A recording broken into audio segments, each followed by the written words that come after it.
Hi, it's Ronald, the Rules Lawyer. I'm going to give an overview of the Animist, one of the two classes being playtested now by Paizo for Pathfinder 2e, which will be coming out in the War of Immortals book, which comes out in late 2024. The playtest continues through October 2nd.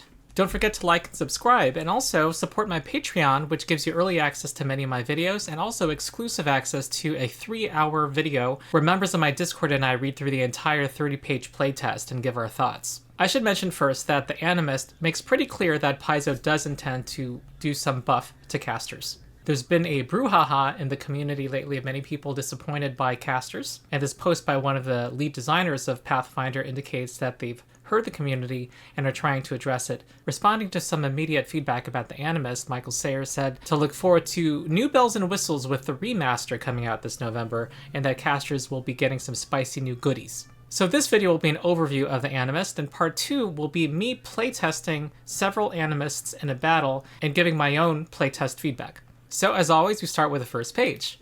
The Animist is a spellcaster with 8 hit points per level and Wisdom as their key attribute. They wear medium armor, have proficiency with simple weapons. They're also capable of divine prepared spellcasting, so they sound like clerics so far. However, they can communicate with and work with apparitions that can help them in combat and outside of combat. The name Animist comes from animism, which is real-world beliefs that spirits inhabit inanimate things and phenomena of nature. The idea that there are spirits floating around you and that they come from nature mean that the Animist spills into the primal and occult traditions as well, as we'll see. I said they were prepared spellcasters. Well, they're also spontaneous spellcasters. This is quite a complex spellcasting class. The numbers before the plus sign indicate how many prepared slots they have per day. So these are fire and forget slots like what wizards and clerics have. After the plus sign are spontaneous spell slots like what a sorcerer or oracle would have. For your prepared spells, you can prepare from the entire divine spell list. For your spontaneous spells, your repertoire for a given day is determined by which apparitions you attune to during your daily preparations. And to top that all off, you also have focus spells. You have a pool of 1 focus point at level 1. One of your apparitions at any given time is your primary apparition, and you can spend your focus point to do what's called a vessel spell, where the apparition uses you as a conduit to affect the world. So 3 kinds of spellcastings. So let's take 2 apparitions as examples. The Custodian of Groves and Gardens is very peaceful and is about healing and support and very nature-oriented, whereas the Imposter in Hidden Places likes to hide and is shy and bring misfortune to others. The playtest gives us 6 different apparitions. Let's say in the morning, your Animist attunes to these 2. So your first level Animist will prepare 2 divine cantrips and 1 divine first rank spell. In addition, you have a repertoire consisting of the spells provided by your 2 apparitions. So in this case, you would have as cantrips, Tanglevine and Telekinetic Hand, and as first rank spells, Wall of Shrubs and Ill Omen. In this chart before, we see that you have 2 cantrips, makes sense, 1 cantrip from each apparition, and you have 1 first rank spontaneous spell slot. So although you have a repertoire of 2 first rank spells, you only have 1 casting between these 2 spells. Meanwhile, your Animist, with their prepared spellcasting, can prepare spells like these for the day. Very important for the spontaneous spells is that they are all signature spells. So you can heighten all of these spells freely, so long as you have the higher rank spell slot. The prepared slots are called your Animist spells, and the spontaneous slots are called your apparition spell slots. To cast the vessel spell, that apparition has to be your primary apparition. You can have only 1 primary apparition at a time, which can happen during your daily preparations, or by the refocus activity, which can restore your focus point and also allows you to reassign which is your primary apparition. If the Custodian of Groves and Gardens is your primary apparition, you can cast Garden of Healing. Meanwhile, your spontaneous spellcasting gets to cast from both of these apparitions' spells. They're both your spell repertoire at all times. Each apparition also gives you 2 lore skills that improve. They become Expert at 8th level and Master at 16th level. Now, what is this avatar entry, you may ask? Well, at 19th level, you get a 10th rank spell slot, which can be used to cast the avatar spell, which normally lets you become an avatar of your deity. Instead, your primary apparition incarnates itself into your body, and these are the abilities you get. So let's look at these apparitions. The Custodian of Groves and Gardens, I said, was very nature-themed, and you see a lot of spells that are probably also on the primal list. And your Vessel spell is Garden of Healing, a single action to do a 10-foot emanation around yourself that heals 1d4 hit points. You can sustain it up to 1 minute, so a single action in every subsequent round lets you heal this same amount. At first glance, this looks quite powerful. You can include yourself in the emanation, and although it's a modest number of hit points, you get to apply it every round if you sustain it, and of course, 1 hit point's enough to bring somebody up from unconsciousness. This in fact reminds me of a lesser powered version of the oft complained about ability of D&D clerics of the Twilight Domain, which gives temporary hit points to creatures of your choice within 30 feet. Not that big of an area, but it does give me the EBGBs. This means that outside of combat, you can heal every member of your party about 25 hit points at level 1, which seems pretty strong to me. In fact, it reminds me of the Healing Spirit spell for D&D 5e, which many considered broken. It's much more powerful than Treat Wounds at this level, and it's reliable, and can be used on the entire party. Next is Imposter and Hidden Places. We see a lot of spells involving invisibility, stealth, and bringing misfortune to others. And their Vessel spell is Discomfiting Whispers. In a 5-foot emanation that you sustain, all of these Vessel spells have the same mechanic. It's 1 action to start it, and it can be sustained up to 1 minute. But everyone within 5 feet of you must roll their first attack roll every turn twice and use the lower result. If this results in a failure, they take 1d6 void damage. If I'm not mistaken, void damage only affects living creatures. This too seems like a very powerful spell. There is no saving throw to give misfortune to another creature, compared to Ill Omen, which this apparition grants, which is a first-rank spell, but allows the target to make a will saving throw. This does not do that, and can affect multiple creatures, and it does damage if they fail their attack roll. Now, I'm probably sounding like I think these Vessel spells are overpowered. I think they kind of are. And it's interesting that this playtest seems to be going the opposite route that most Paizo playtests go, where previously most playtests were very conservative and showed a class that seemed weak, and they buffed them for the final version. We might be having the opposite going on here. However, when I did a preliminary playtest before the actual playtest, that'll be part 2 of the series, I was surprised by what I saw, and we'll see that during the actual playtest. The next apparition is Stalker and Darkened Boughs. These dwell in forests and jungles, and seem to be full of spite. We see again a lot of nature and druidic themes, but it's kind of the more vicious side of nature, and also transforming shape into beasts and monsters. Their Vessel spell is Darkened Forest Form, which is essentially the wild shape focus spell for druids, or a modified version of it. As with that focus spell, you are limited to pest form before you reach 3rd level. Those are not battle forms, they're mostly for reconnaissance. You get a weakness to physical damage when you turn into a tiny creature. It then levels up as you level up to animal form and then elemental form. And you get to, if you were using the form's default attack modifier, you get to add a +1 status bonus to your attack rolls. I don't see why pest form should not have the 10-minute duration the way wild shape does. As opposed to the previous 2 Vessel spells, this looks like it's mostly useful outside of combat at low levels. And there's a big downside, which if you are shrewd, you have noticed, it has to be sustained, unlike wild shape. I mean, I guess a focus spell that is exclusive to a subclass of the druid, I can understand why that would be stronger, though as to whether they struck the right balance, I am not sure. Okay, next is Steward of Stone and Fire. These are apparitions that linger near volcanoes and the deep places near the heart of the earth. They are quick to anger, so that tells us that fire is involved. We see fire and earth-themed spells, including the all-important Fireball. Speaking of area of effect spells, we have their Vessel spell, which is Earth's Bile. It's a single action to do a 10-foot burst within 30 feet that does 1d4 fire damage and 1d4 bludgeoning damage. They do a basic reflex save, and if they fail their save, they take 1 persistent fire damage. And every time you sustain it, you get to choose an area within range, so it can be a different area. This too looks quite powerful at first glance. It's an AoE effect. If you compare it to what's considered the strongest cantrip in the game, Electric Arc, you can easily affect 2 creatures with this. It does comparable damage, and it's only a single action as opposed to Electric Arc's 2. And you get to do it every round if you spend 1 action on it every turn. The one downside I see currently, though, is that it doesn't scale very well. It uses D4s, and it increases by 2d4 every 2 spell ranks. Next is Vanguard of Roaring Waters. Obviously water-themed, and spells that are water-themed. Their vessel spell is River Carving Mountains, where your apparition solidifies around you, and you have lesser cover against range attacks, and to get a plus 5-foot status bonus to your speeds. And once per turn, you can stride, and your apparition fills each square you go through with water, making it difficult terrain. This works with different movement types. What is weird to me is that this effect when you move looks like it requires an additional action to the action you spend to sustain it in subsequent turns. I'm not sure that was intended.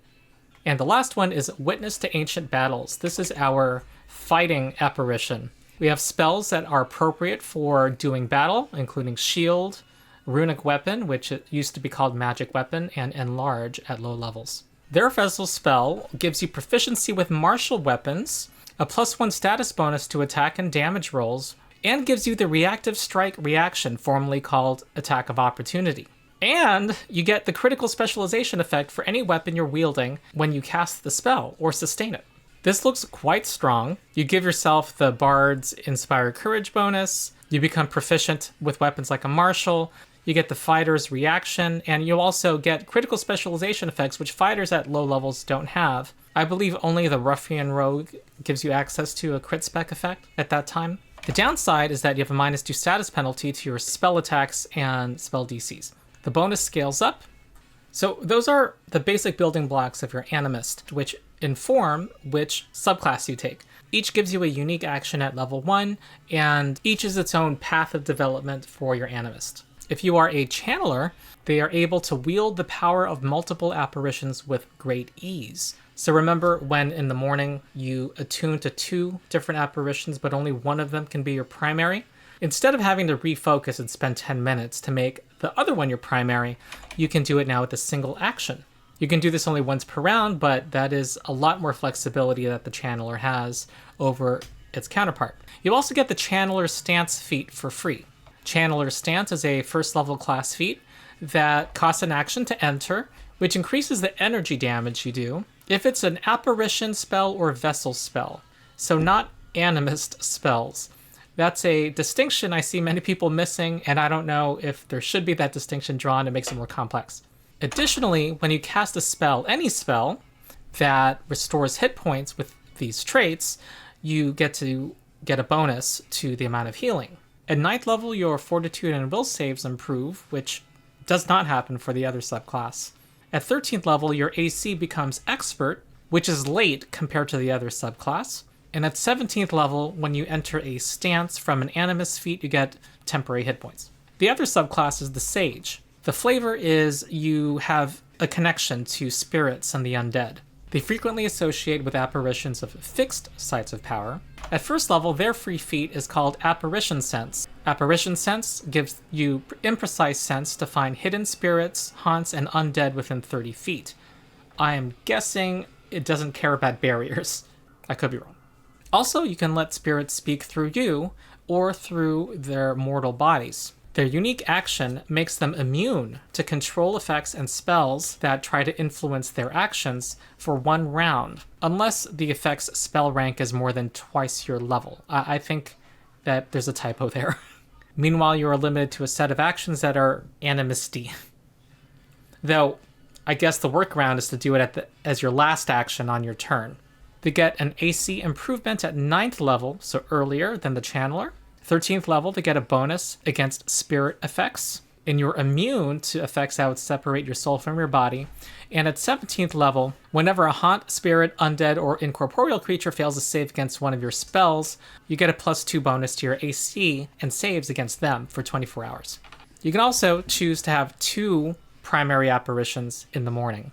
So whereas the Channeler is able from level 1 through 20 to spend an action to switch from one of their apparitions to any of their other ones, the Sage cannot do that, but starting at 17th level, they can have 2 apparitions and their vessel spells be available to them without having to spend an action to switch between them. Onto their advancement. We see a lot of advancement of their proficiencies. A big improvement happens at 4th level when they get to attune to a 3rd apparition and get a 2nd focus point. I found this to be very important in my preliminary playtest. Their proficiency with spellcasting progresses like for other spellcasters. It becomes expert at 7th level and master at 15th. At 10th level, they get additional spontaneous spell slots for those ranks that are 2 lower than their highest rank and below. At 12th level, they get to attune to a 4th apparition. They get to be legendary in spellcasting at 19th level, and they get that 10th level apparition spell slot for Avatar. Now we're going to go over some of the Animist feats in the Patreon exclusive 3-hour video. If you're patient enough to go through it, we go through all of them. Here I just do a survey of the ones that jumped out at me. Spiritual expansion spell. This reads like Widen spell. It lets you spend an action before casting a spell to increase its area.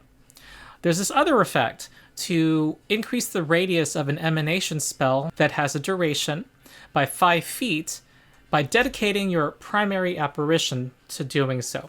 There's a mechanic I haven't explained where you can sometimes disperse your apparition and you cannot benefit from it during a period of time.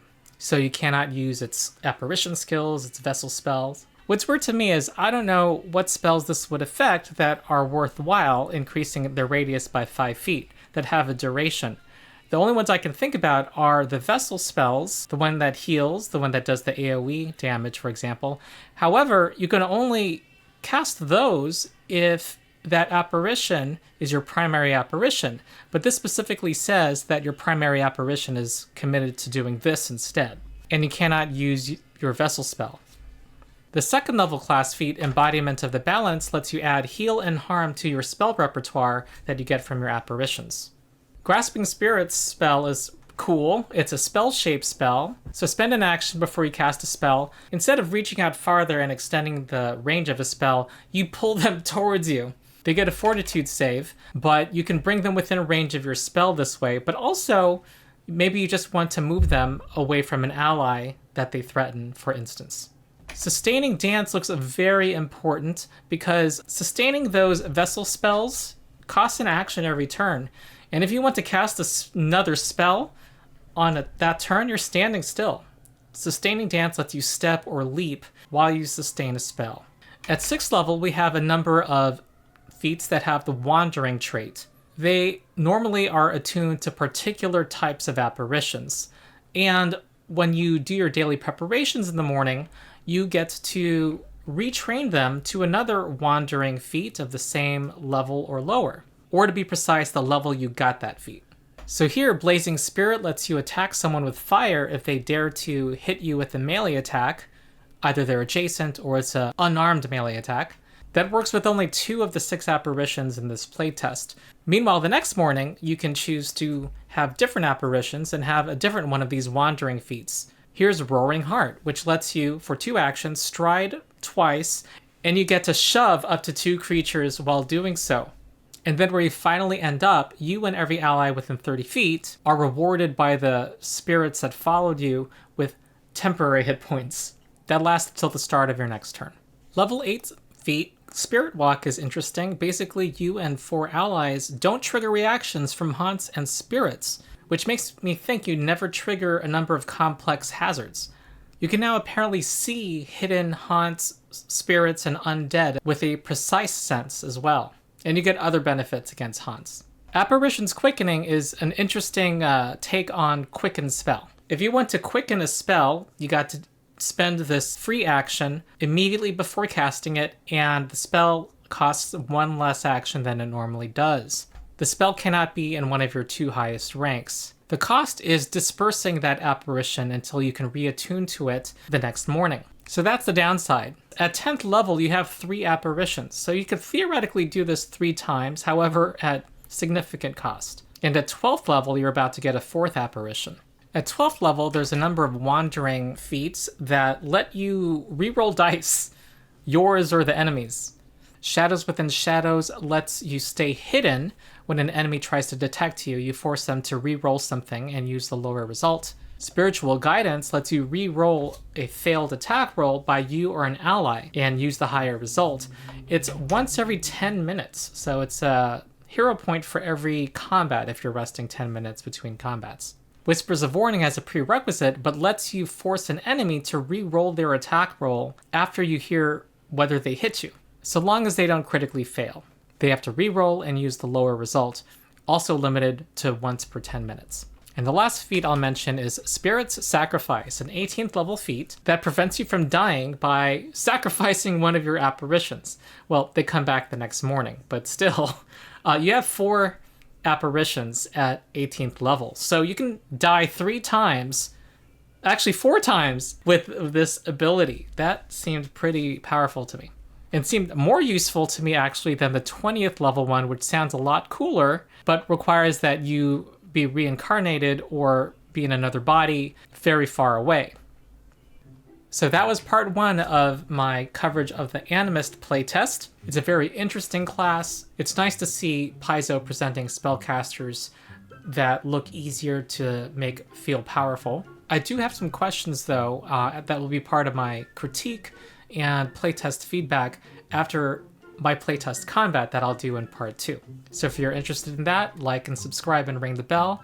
Also, if you want to join my growing Discord community, we're almost 4,000 people now, where people can talk Pathfinder, and also we have a drop-in play system where you can play Pathfinder 2e and take your character from adventure to adventure. The link is in the description. Also support my Patreon. It allows me to continue doing this channel, and you get early access to many of my videos and exclusive access to a number of videos, including our 3-hour video going over the Animist and Exemplar playtest. So that's it. I am Ronald the Rules Lawyer. I hope you enjoyed the video, and I'll see you next time.